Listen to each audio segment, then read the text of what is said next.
Mengutip dari pernyataan Agung Wisnuwardana, bahwa setidaknya ada 4 alasan yang pernah disampaikan Jokowi, terkait dengan rencana pemindahan ibu kota dari Jakarta ke Kalimantan Timur Penajam Pasir Utara. Alasan yang pertama dikatakan bahwa di Jakarta sering terterpa bencana, salah satunya banjir, Kalimantan Timur tidak terjadi banjir. Alasan yang kedua demi pemerataan pembangunan. Alasan yang ketiga ketersediaan lahan. Alasan yang keempat adanya dukungan penuh dari masyarakat lokal yang ada di sana. Tetapi ternyata harapan dari Jokowi ini tidak semanis kenyataan yang ada di lapangan. Terkait yang pertama dikatakan bahwa di Kalimantan Timur terutama di Kontak Penajam Pasir Utara ini bebas banjir.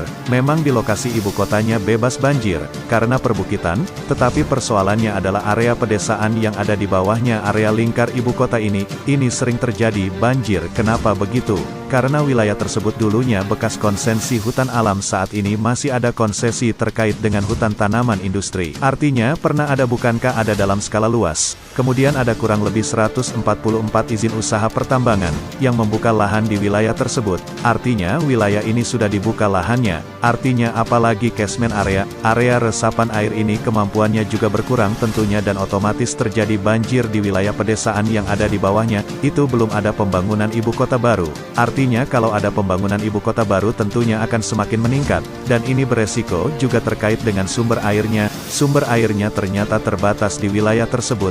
Ini hal yang menarik untuk kita baca. Yang pertama, harapan tidak semanis kenyataan. Yang kedua, terkait dengan pemerataan pembangunan.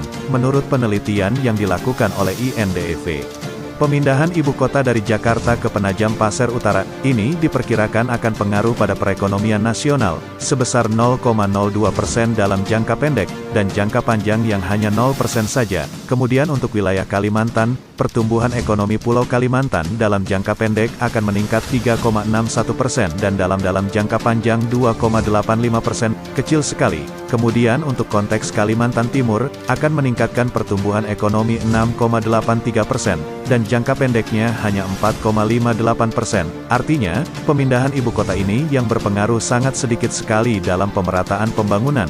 Kemudian alasan yang ketiga, yang diungkapkan bahwa ketersediaan lahan, oke, emang ada 180.000 sekian lahan guna usaha, tapi di tempat itu sudah ada konsesi tambang, konsesi terkait dengan hutan tanaman industri, konsesi tentang perkebunan sawit, yang sudah ada di situ. Pertanyaannya, bagaimana cara untuk memproses ini semua? Siapa yang akan diuntungkan dari konteks ini?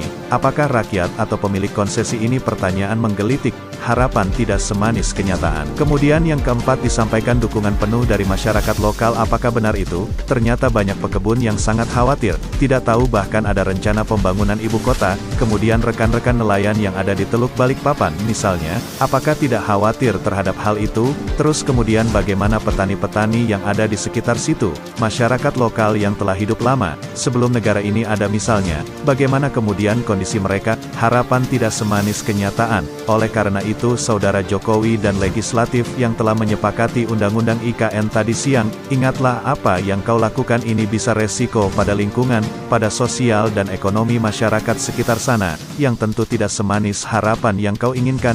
Catat secara khusus. Follow Narasi Umat.